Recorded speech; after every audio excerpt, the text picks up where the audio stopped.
Welcome to return story time video friends like பண்ணுங்க, நம்ம சேனலை சப்ஸ்கிரைப் பண்ணிக்கோங்க. உன வீடியோ அதோட முடிச்சிருப்பேன் அப்படின்னா, 2 பேரும் காரில் ட்ரைவ் பண்ணிட்டு போயிட்டு இருப்பாங்க. 2 பேரும் ஒரு பீச்சுக்கு வராங்க. பீச்சில் ஒருத்தர் ரொம்ப சந்தோஷமாக இருக்காங்க. ஹீரோ சொல்கிறான், ஆமாம் எதுக்காக இங்கே எல்லாரும் ஷூவை கழட்டி கையில் வச்சுருக்காங்கன்னு கேட்கும்போது, எல்லாருக்கும் லூஸு அதனால தான் கையில் வச்சுருக்காங்க அப்படின்னு ஹீரோயின் கிண்டல் பண்ணிகிட்டு இருக்கா. இப்படியே 2 பேரும் ஜாலியாக பேசி சிரிச்சுட்டு விளையாடி முடிச்சுட்டு ஒரு வழியாக சாப்பிட்றதுக்காக ஒரு இடத்துல வந்து உட்காடுறாங்க. இப்போ ஹீரோ கேட்குறான், ஆமாம் அடுத்து நீ என்ன பண்ண போகிற அப்படின்னு ஹீரோ கேட்டதும், அடுத்து என்ன, ஜீசுவோட நிறைய கான்சர்ட்டுக்கு இனிமேல் நான் போகணும் அப்படின்னு ஹீரோயின் சொல்கிறா.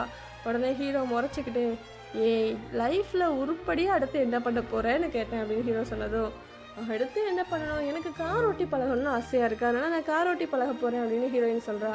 கார் ஓட்டி எதுக்கு பழகணும், அதுக்கு கார் ஓட்ட தெரிஞ்ச ஒருத்தர் கல்யாணம் பண்ணிக்கிட்டா போதாதா அப்படின்னு ஹீரோ சொன்னதும், எனக்கு கார் ஓட்ட தெரிஞ்ச ஒருத்தர் கணவராக வரணும்னு ஆசைப்படல, என் மனசு புரிஞ்சுக்கிட்டு நல்ல குணத்தில் இருக்கிற ஒருத்தர் எனக்கு கணவராக வந்தால் போதும் அப்படின்னு ஹீரோயின் சொல்கிறா. ஆனால் அவன் மனசுக்குள்ளே இது வரைக்கும் ஹீரோ பண்ண எல்லா நல்ல விஷயங்களும் ஒன்று ஒன்றா கண்ணு முன்னாடி வந்து போயிட்டுருக்கு. இதை யோசிச்சுக்கிட்டே ஹீரோயின் ஒரு மாதிரி டல் ஆகிடுறா. ஹீரோவும் சரி ஒரு நிமிஷம் இரு நான் இப்போ வந்துடுறேன் அப்படின்னு அங்கேருந்து கிளம்பி போகிறவன் கையில் ஒரு சின்ன கிஃப்டோட வந்து ஹீரோயின் முன்னாடி உட்காடுறான். ஆமாம் என்ன இது அப்படின்னு ஹீரோயின் கேட்கும்போது, உனக்காக வாங்கின ஒரு கிஃப்ட் தான், ஓப்பன் பண்ணி பாரு அப்படின்னு ஹீரோ சொன்னதும் ஹீரோயின் ஓப்பன் பண்ணி பார்க்குறா. அதில் ஒரு சின்ன செயின் மாதிரி இருக்குது. இது எனக்கா, ரொம்ப ரேட்டு காஸ்ட்லியோ அப்படின்னு ஹீரோயின் கேட்டதும், இல்லை இல்லை ரேட்லாம் காஸ்ட்லி கிடையாது, காஸ்ட்லியாக இருந்தால் நீ வாங்க மாட்டேன்னு தெரிஞ்சு தான் உனக்கு நான் சிம்பிளாக வாங்கிட்டு வந்திருக்கேன் அப்படின்னு சொல்லி ஹீரோ அந்த செயின் எடுத்து ஹீரோயினுக்கு போட்டு விடுறான்.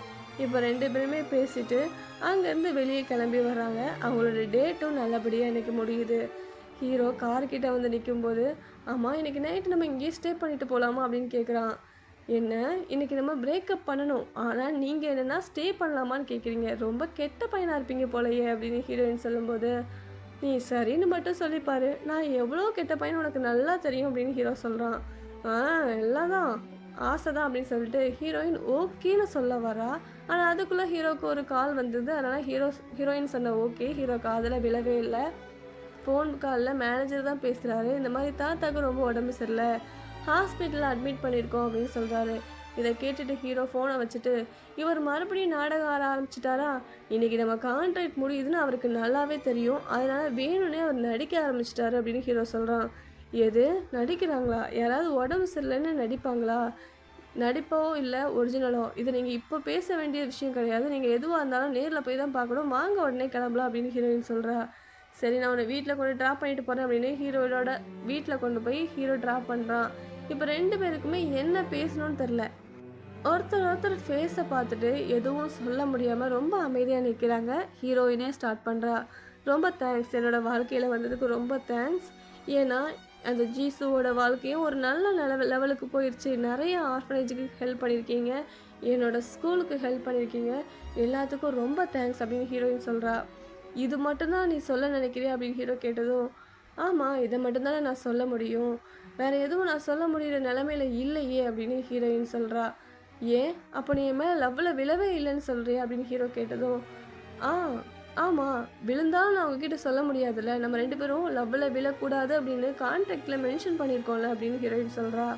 உடனே ஹீரோவும் என்ன சொல்கிற நீ அப்படின்னு கேட்டதும், சரி இந்த கேள்விக்கு நீங்களே முதல்ல பதில் சொல்லுங்கள், நீங்கள் என் மேலே லவ்வில் விழலையா அப்படின்னு ஹீரோயின் கேட்டதும், இவனுக்கு என்ன சொல்லணும்னு தெரியாமல் ஹீரோயினை போய் கட்டி பிடிச்சிட்டு, சாரி டாடா இந்த மாதிரி நம்ம நிலமை இருக்கும், நான் கொஞ்சம் கூட எதிர்பார்க்கல அப்படின்னு சொல்கிறான். அப்படியே 2 பேரும் ரொம்ப நேரம் கட்டி பிடிச்சிட்டே நிற்கிறாங்க. இப்போ ஹீரோயினும் சரி பிரச்சனை இல்லை, நீங்கள் முதல்ல கிளம்புங்க, தாத்தாவை ஹாஸ்பிட்டல் போய் முதல்ல பாருங்கள் அப்படின்னு சொல்கிறா. இதோட இவங்க 2 பேரோட கான்ட்ராக்டும் முடியுது. இப்போ ஹீரோவும் அங்கேருந்து கிளம்பி நேராக ஹாஸ்பிட்டலுக்கு வந்து பார்க்குறான். ஆனால் உண்மையாகவே எங்கள் தாத்தாவுக்கு உடம்பு சரியில்லை, கொஞ்சம் சீரியஸாக இருக்கார். இதை பார்த்துட்டு ஹீரோ கஷ்டமாக இருக்குது, அச்சோ தாத்தாவுக்கு இந்த அளவுக்கு உடம்பு சரியில்லை அப்படின்னு சொல்லிட்டு. இப்போது கம்பெனிலையும் ப்ரெஷர் அதிகமாகுது. ஏன்னா தாத்தா தானே இது வரைக்கும் சேர்மனாக இருந்தார். இப்போ அவர் உடம்பு சரியில்லாமல் இருக்கிறதுனால அடுத்த சேர்மன் பதவிக்கு சீக்கிரமாக ஒரு ஆளை நியமிங்க அப்படின்னு ப்ரெஷர் ஆகுது. அதனால ஹீரோவை சேர்மன் ஆக்கிடுறாங்க. ஹீரோ சேர்மன் ஆகிடுறான். சும்மாவே காலில் பம்பரத்தை கட்டிட்டு சுற்றுவான், இப்போ சேர்மன் ஆகிட்டா நான் சொல்லவா வேணும், எந்நேரமும் வேலை வேலை வேலைன்னு ஓடிட்டே இருக்கான் ஹீரோ. அதே நேரத்தில் இங்கே ஹீரோயின் ஸ்கூலுக்கு போக அங்கே உட்காந்து ஆள, அதுக்கப்புறம் வீட்டுக்கு வர வீட்டில் உட்காந்து ஆள, இப்படியே அவளுக்கு டெய்லி பொழுது போயிட்டுருக்கு. ஒரு நாள் ஸ்கூலுக்கு போகும்போது வழியில் ஒரு கடையில் ஒரு டிவியில் ஹீரோவை பற்றின நியூஸ் ஓடிட்டுருக்கா, அதில் பார்த்துட்ருக்கா. ஏன்னா அங்கே ஹீரோ ரொம்பவே முன்னாடி விட பரபரப்பாக இருக்கான். இதை பார்த்துட்டு ஹீரோயினுக்கே இவர் இவ்வளோ பெரிய ஆள் ஆயிட்டாரா, அந்த அளவுக்கு லீஜன் பெரிய ஆள் ஆயிட்டாரா அப்படின்னு யோசிச்சுட்டே பார்த்துட்ருக்கா. முன்னாடியாவது ஹீரோ கையில் அந்த ஹோட்டல் மட்டும் தான் இருந்துச்சு. இப்போ அந்த எஸ்ஹெச் குரூப்போட மொத்த பிஸ்னஸ் பொறுப்பும் ஹீரோ மேலே இருக்குது. இதெல்லாம் யோசிச்சுக்கிட்டே ஹீரோயின் வீட்டுக்கு வரா. வீட்டுக்கு கொஞ்ச நேரத்தில் அப்படியே அங்கே மயக்கம் போட்டு விழுந்துடுறா ஹீரோயின். பக்கத்துலேயும் வேற ஆள் இல்லை, அதனால அவள் மயக்கம் போடுறது யாருக்கும் தெரில. யதார்த்தமாக ஹீரோயினோட ஃப்ரெண்டு கால் பண்ணுறா. ஹீரோயின் அட்டன் பண்ணனதும் வேகமாக ஓடி வரா வீட்டுக்கு. வீட்டுக்கு பார்த்தா ஹீரோயின் மயக்கம் போட்டுருக்கா. கதையில் அடுத்து என்ன நடக்கும் அப்படிங்கிறத மீண்டும் ஒரு நல்ல பதிவில் சந்திக்கலாம். பாய்.